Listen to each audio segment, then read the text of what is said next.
नमस्कार मेरे प्यारे बच्चों, एक बार फिर से आप सभी का स्वागत है आपके अपने YouTube channel the PCM vision में। आज की इस वीडियो में हम लोग क्लास 11 हिंदी इलेक्टिव टर्म 2 के मॉडल पेपर सेट 3 के प्रश्नों को डिस्कस करेंगे बच्चों। इससे पहले हम लोगों ने सेट 1 और सेट 2 के प्रश्नों को डिस्कस कर लिया था। अगर आप लोग उस वीडियो को नहीं देखा है तो नीचे डिस्क्रिप्शन में प्लेलिस्ट का लिंक दिया हुआ है, आप लोग उसे वहां से जाकर के देख सकते हैं बच्चों। तो चलिए शुरू करते हैं आज के प्रश्नों को।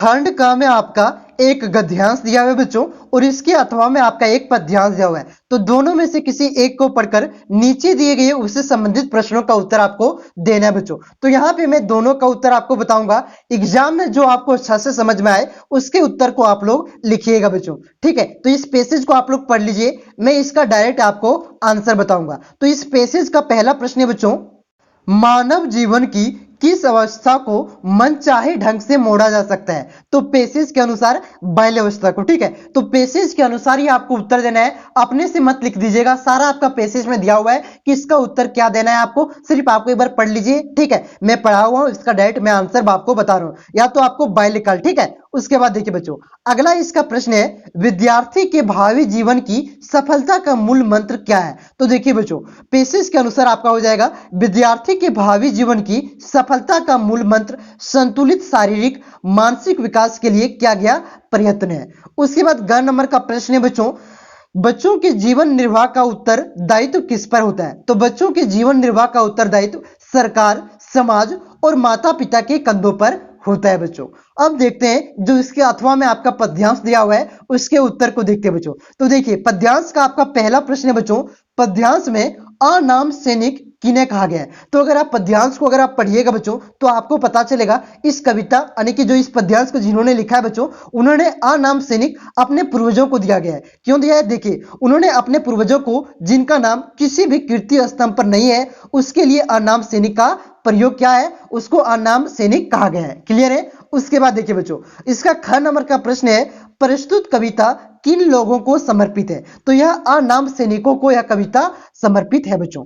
उसके बाद देखिए ग नंबर का प्रश्न है, कवि ने ताजमहल का निर्माण करने वालों के लिए गुनाह शब्द का प्रयोग क्यों किया है? क्योंकि देखिए बच्चों, ताजमहल बनाने वाले लोगों का हाथ काट दिया गया था। अगर ये कहानी सच में है बच्चों, अगर आप लोग थोड़ा हिस्ट्री पढ़िएगा तो आपको पता चलेगा कि जिन जिन लोगों ने ताजमहल को बनाया था उसका मतलब हाथ कटवा दिया गया था। क्यों कटवा दिया गया था? ताकि वे लोग फिर से इतना सुंदर चीज ना बना सके, ऐसे ना बना सके, इस वजह से उसका हाथ कटवा दिया गया था। अब कितना सच्चाई है पता नहीं, ये लिखा हुआ है, ये हमने भी पढ़ा हुआ है, इस वजह से मैं आपको बता रहा हूं, ठीक है। तो ये क्यों कटवा दिया गया था? क्योंकि ये उसका हाथ कटवा दिया गया था, इस वजह से गुनाह शब्द का प्रयोग किया गया है, ठीक है। उसके बाद देखिए बच्चों, खंड क में आपका जो है बच्चों, अभिव्यक्ति माध्यम और रचनात्मक लेखन, ठीक है। तो इसके बारे में मैं यहाँ पे आपको नहीं बता रहा हूं बच्चों। देखिए पहला इसका प्रश्न है, पर ये निबंध लेखन है, ठीक है। निबंध लेखन में क्या दिया हुआ है? इसमें भी आपका दो दिया हुआ है, एक कोरोना महामारी पर दिया हुआ है और दूसरा आपका है परहित सरिस धर्म नहीं भाई। तो इन दोनों पर आपको निबंध मिल जाएगा, जिस समय मैं आपको पीडीएफ दूंगा। सेट 1 और सेट 2 का पीडीएफ मैंने आपको दे दिया है टेलीग्राम ग्रुप में। अगर आपने उस पीडीएफ को नहीं लिया है बच्चों, सिर्फ वीडियो को ही देखा है, ठीक है, वीडियो लेकिन आप लोग पूरा देखिएगा, समझा देता हूं, ठीक है। तो उस पीडीएफ में आपको ये दोनों पर निबंध मिल जाएगा। मतलब इस वजह से नहीं बता रहा हूं यहाँ पे क्योंकि एक सेपरेट वीडियो लेंगे, ठीक है, वहां पे मैं आपको बताऊंगा किस प्रकार से आपको निबंध लिखना है। जरूरी नहीं कि आपका जो मॉडल पेपर में निबंध दिया हुआ है वही आपके बोर्ड परीक्षा में आएगा, ठीक है। अगर वो आएगा तो इसका नोट्स मैं आपको दे दूंगा और एक अलग सेपरेट वीडियो आएगा, उसमें आपको निबंध के बारे में बताऊंगा बच्चों। उससे किसी भी प्रकार का अगर आपको निबंध दिया जाए तो आप लोग अपने से लिख सकते हैं, ठीक है बच्चों। तो इसका तो कोरोना वायरस और जो आपका है ये पर हरित सरिस धर्म नहीं भाई, इसका भी आपको निबंध दे दिया जाएगा पीडीएफ में, ठीक है बच्चों।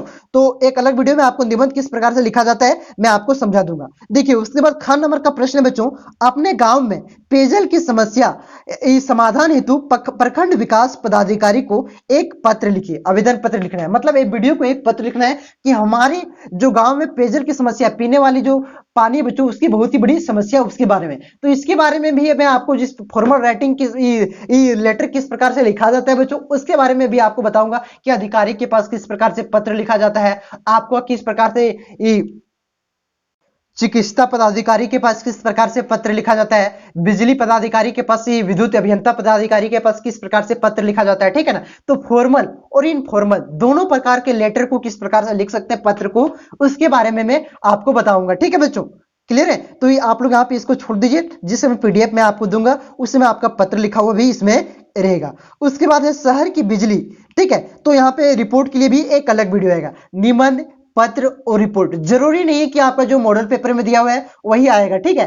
तो मैं इसके लिए तीनों के लिए सेपरेट वीडियो लाऊंगा और उसमें आपको एक ही वीडियो लाऊंगा, उसमें सारा आपका क्लियर हो जाएगा। आप अपने से भी लिख लीजिएगा, मैं तरीका बता दूंगा, ठीक है बच्चों। तो इसका पीडीएफ आपको मिलेगा, उस समय इसका मिल जाएगा। उसके बाद देखिए बच्चों, अब मैं आता हूं समाचार। देखिए ये आपका आ सकता है, ठीक है, और इसमें यहीं पे मैं आपको समाचार बता देता हूं कि समाचार क्या है, पत्रकारिता किसे कहते हैं। जो जो मॉडल पेपर में है वही मैं आपको यहाँ पे बता रहा हूं। तो देखिए बच्चों, समाचार लेखन के 6 प्रकार कौन कौन है उसके बारे में आपको लिखना है। तो देखिए, किसी भी घटना को रिपोर्ट के रूप में प्रस्तुत करना जिसमें अधिक से अधिक लोगों की रुचि हो उसे क्या कहते हैं, समाचार कहते हैं। समाचार लेखन की कितने प्रकार हैं, 6 प्रकार है, जो इस प्रकार है। पहला क्या है बच्चों, क्या।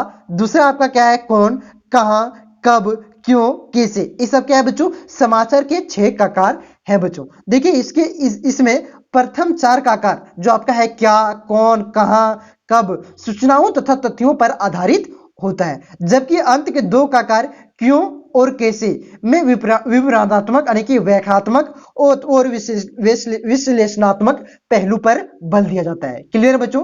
तो यहाँ पे 6 का आकार क्या क्या था, मतलब क्वेश्चन मार्क जो है यही आपका 6 का आकार है, ठीक है। क्वेश्चन मार्क जिसमें लगाते हैं ना कुछ भी, कि तुम कौन हो, तो क्वेश्चन मार्क लगाता है ना, जिससे आपका प्रश्न बनता है, वही सब आपका क्या है, 6 का आकार है बच्चों, ठीक है। तो ये आपका जो इस प्रकार से लिख दीजिएगा कि पहले जो 4 का आकार है वो सूचनाओं और तथ्यों पर आधारित होता है, और जो आखिरी के 2 का आकार है, क्यों और कैसे, वो आपका विवरणात्मक और व्याख्यात्मक विश्लेषणात्मक पहलू पर आपका बल दिया जाता है। क्लियर है बच्चों? उसके बाद देखिए बच्चों, खंड ग में, खंड ग का जो है मैं साथ ही साथ आपको यहाँ पे बता रहा हूं क्योंकि ये आपका पाठ्य पुस्तक से, ठीक है।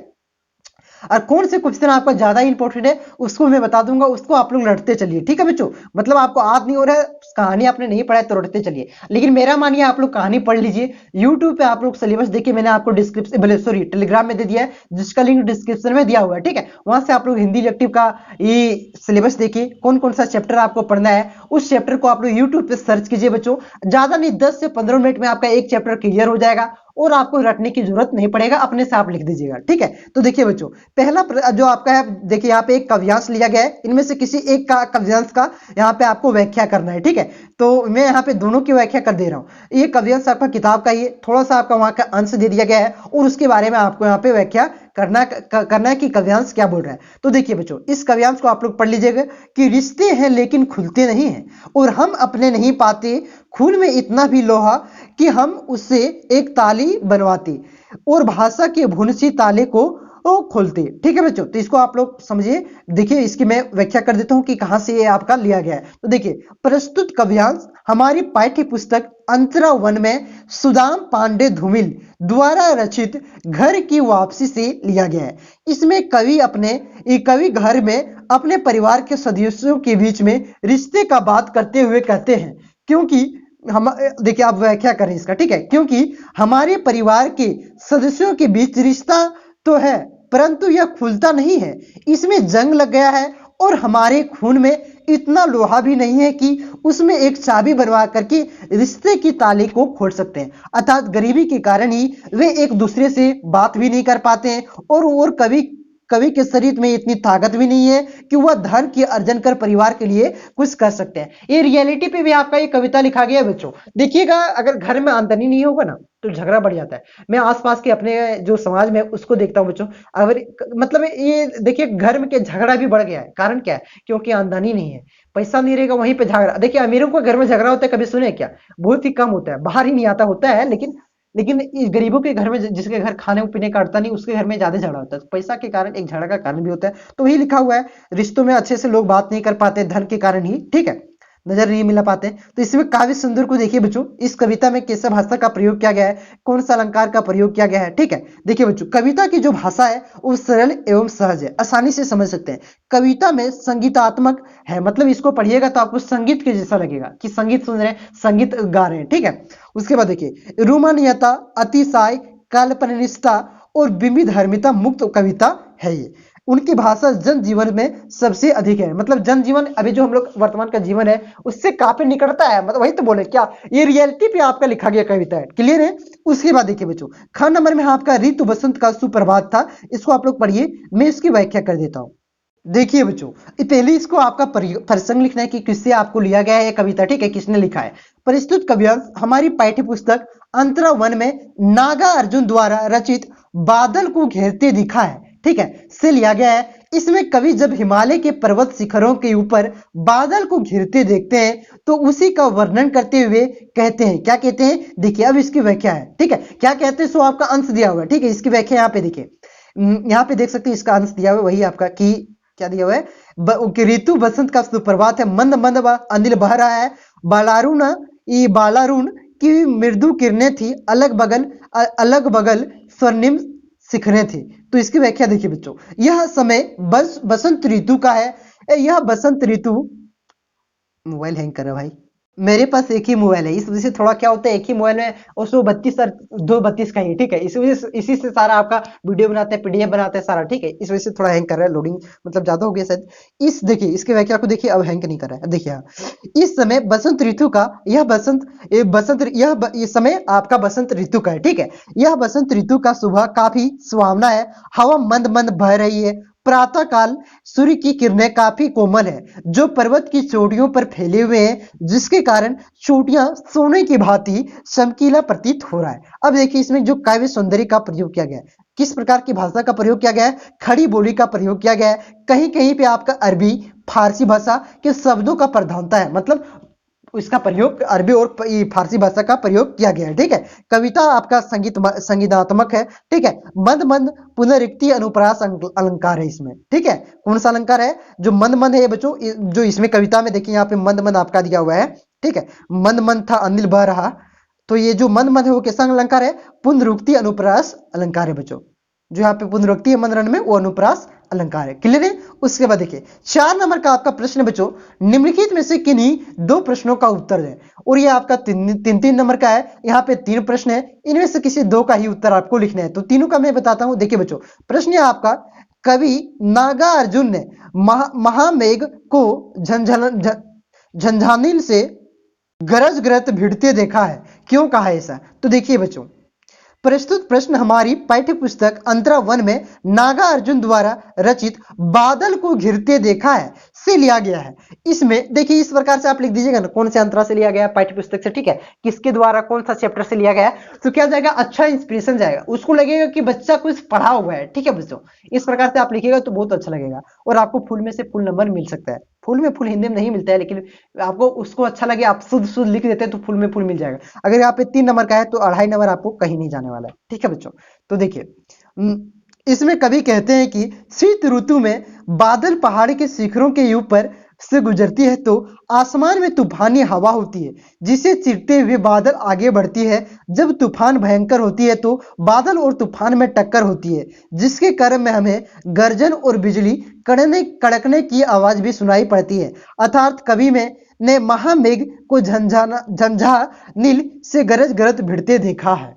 उसके बाद देखिए बच्चों, अगला जो प्रश्न है आपका ख नंबर का, कि कवि को किस प्रकार की आस रात भर भटकाती है और क्यों। तो देखिए बच्चों, जो ये प्रस्तुत प्रश्न है वो हमारी हिंदी की पाठ्य पुस्तक अंतरा, यहाँ पे हिंदी नहीं लिखेगा हमारी पाठ्य पुस्तक अंतरा वन के नागेंद्र शर्मा द्वारा रचित नींद उचट जाती है मतलब उजड़ जाती है से अवतरित है। इसमें कवि की मन में सुख से मतलब पहले इसको लिखना कि कहां से लिया गया, ठीक है, उसके बाद लिखना इसमें क्या कवि कहना चाह रहा है। देखिए इसमें कवि की मन में सुख को प्राप्त करने की आशा बनी, यहाँ पे आशा थोड़ा गलत लिखा गया, देख लीजिएगा, आशा बनी रहती है, और यही आशा कवि के रात भर जगाती है, क्योंकि जीवन में अंधकार रूपी दुख बना हुआ है, या तो जो कवि को भीतर से डरा देती है तथा उनकी आंखें सुख आने की प्रतीक्षा करती है, लेकिन वह आती नहीं है, केवल उसकी आने की आहट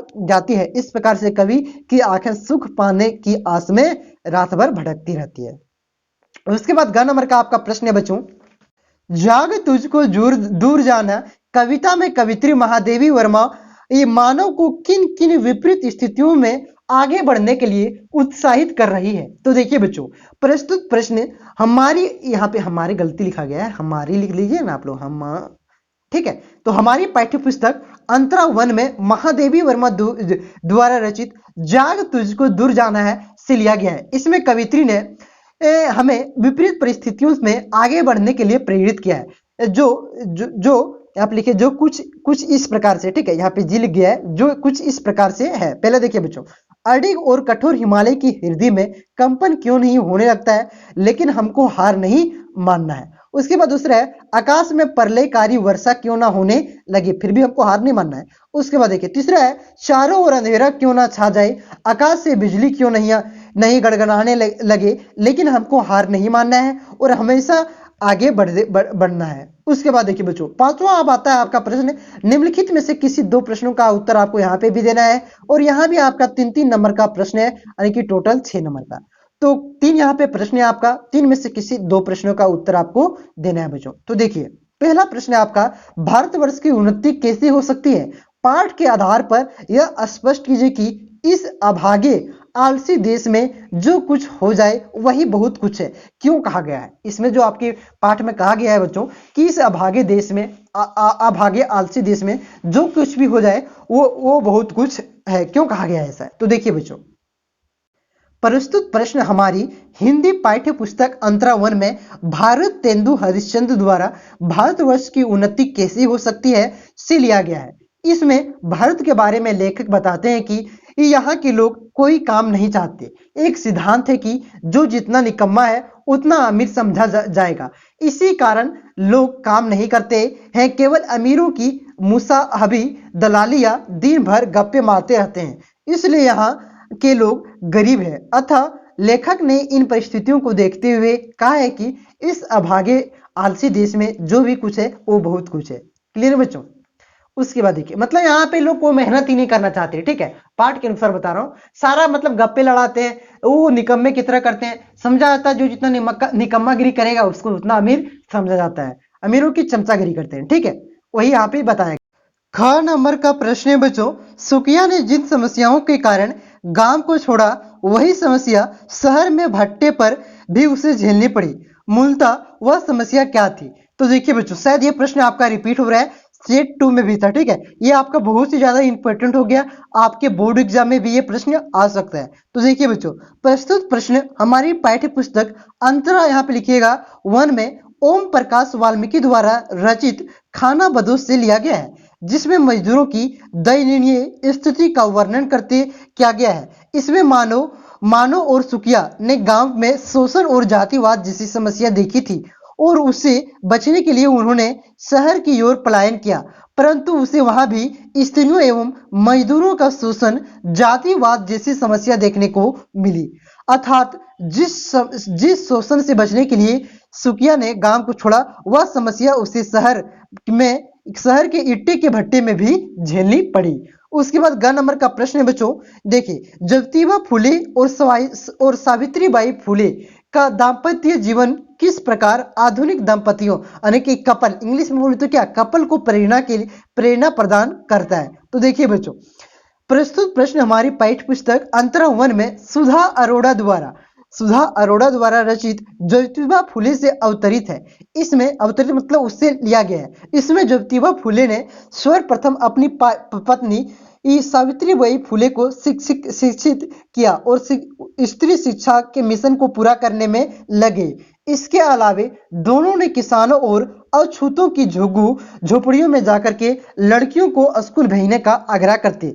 लोग इस काम के लिए उस पर कई लांछन भी लगाते, परंतु इन्होंने हार नहीं मानी और 30 साल के अथक प्रयास के बाद यह मिशन पूरा हो गया। तो इस मिशन पूरा हो गया, अतः इस मिशन को पूरा किया। अतः हम इनकी इसी एकता को देखते हुए कह सकते हैं कि आज की आधुनिक दंपतियों को इनका दाम्पत्य जीवन प्रेरणा का प्रदान होना चाहिए। इन्होंने स्त्री शिक्षा पर बहुत ही ज्यादा बल दिया था बच्चों। इस वजह से ये मतलब प्रमुख समाज सुधारकों में से प्रथम नंबर पे आते हैं, कह सकते हैं, बहुत ये शुमार है। इस वजह मतलब, लेकिन इसका इतना वर्णन आपको कहीं नहीं मिलेगा। देखिए आपका क्वेश्चन भी था कि जो प्रमुख समाज सुधारक की सूचियों में इसका नाम क्यों नहीं आता ज्योतिबा फुले का, ठीक है, तो इस वजह से नहीं आता है। ब्राह्मणों का ये विरोध करते थे। उसके बाद देखिए बच्चों 6 नंबर का प्रश्न है, भारत तेंदु हरिश्चंद्र अथवा नागेंद्र शर्मा की किन्हीं दो रचनाओं का नाम लिखें। तो पहले भारत तंत्र, मतलब यहां आपको भारत तेंदु हरिश्चंद्र का लिखना है तो नागेंद्र शर्मा का है, तो दोनों में बता देता हूं, एग्जाम में कोई भी आपका आ सकता है।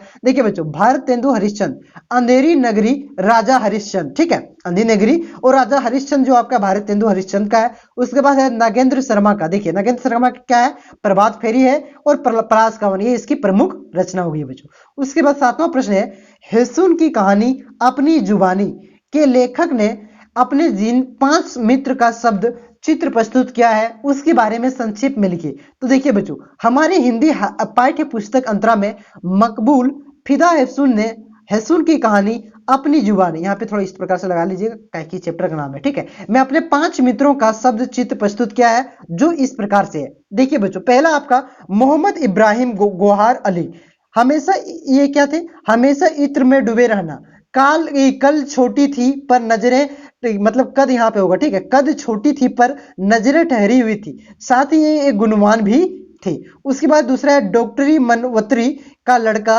अरसद, ठीक है, मंतवरी का लड़का अरसद, तो इसका चेहरा हमेशा मुस्कुराता रहता था, वह खाने और गाने का बड़ा शौकीन था, शरीर आपका इसका क्या था, पहलवान जैसा कसा हुआ था। तीसरा इसका दोस्त था बच्चों हमीद कंबर हैसुन, इसे कुश्ती और दंड बैठक का शौक था, गप्पे हाँकने और बात मिलाने में भी यह कुशल था, मतलब परिपूर्ण था, यही काम लेफुगरी करता था, मतलब यहाँ वहां खाली गप्पा लड़ाता, बात फेंकता था, ठीक है। उसके बाद देखिए अब्बास जी अहमद, तीसरा, ये चौथा कौन था, अब्बास जी अहमद, इसका शरीर गठीला था, आंखें जापानी जैसी थी, ये स्वभाव में से बिजनेसमैन लगता था। पांचवा था अब्बास अली फिदा, वह लिहाजा नरम था, उसका माथा ऊंचा था, समय का बड़ा, यहाँ पे होगा बड़ा, ठीक है, बड़ा पाबंद था तथा हमेशा किताब पढ़ते रहता था। उसके अथवा में जो प्रश्न दिया हुआ है बच्चों कि दुकान पर बैठे बैठे भी मकबूल के भीतर कलाकार उसके किन क्रियाकलापों से अभिव्यक्त होता है। थोड़ा हेजिटेशन आने लगता है बच्चों, क्योंकि अभी मतलब आधा घंटा से यहाँ पे लगातार भूख रहा हूँ, ठीक है, मतलब बोल रहा हूँ, और यहाँ पे कमरे में बंद हूँ, कोई नहीं है, सिर्फ मैं हूँ और मेरा मोबाइल है, ठीक है। तो देखिए बच्चों, दुकान पर बैठे बैठे मकबूल के भीतर कलाकार उसके किन क्रियाकलापों से अभिव्यक्त होता है। तो किन क्रियाकलापों से, देखिए बच्चों, प्रस्तुत जो प्रश्न है हमारी पाठ्य पुस्तक अंतराल 1, ठीक है, एक के मकबूल फिदा के द्वारा रचित कहानी अपनी जवानी, यहाँ पे जो एक हुआ है बच्चों, एक यहाँ होता है, ठीक है, अंतराल 1, ठीक है। तो हेसुन की कहानी अपनी जीवानी से अवतरित है। इसमें मकबूल का मन लगने के लिए कई तरह की दुकानों पर बैठाया गया। उसने दुकानों पर बैठता तो सही, परंतु उसका ध्यान ड्राइंग और पेंटिंग में लगा रहा था। उन्हें ना तो चीजों की कीमतें का याद रहती थी और ना ही पहनावा। वह जनरल स्टोर पर बैठे बैठे सामने से गुजरने वाली मेहतरानी का स्केच बनाता रहता था। इसी प्रकार बोरी उठाए मजदूर की पेंच वाली पकड़ी का स्केच बनाता था। वह पठान की दाढ़ी का स्केच, बुर्का पहने औरत का स्केच, बकरी के बच्चे का स्केच बनाता रहता था, मतलब चित्र बनाता रहता था। अतः इन सभी क्रियाकलापों के माध्यम से ही ये मकबूल, यहाँ पे होगा मकबूल, ठीक है, मकबूल के भीतरी कलाकार की प्रतिभा की अभिव्यक्ति होती। पीडीएफ दूंगा ना बच्चों, सारा सुधार के दूंगा, टेंशन मत लीजिए, ठीक है। थोड़ा यहाँ पे मैंने एक बार चेक नहीं किया पहले पीडीएफ में क्या टाइपिंग कर दी है, इस वजह से।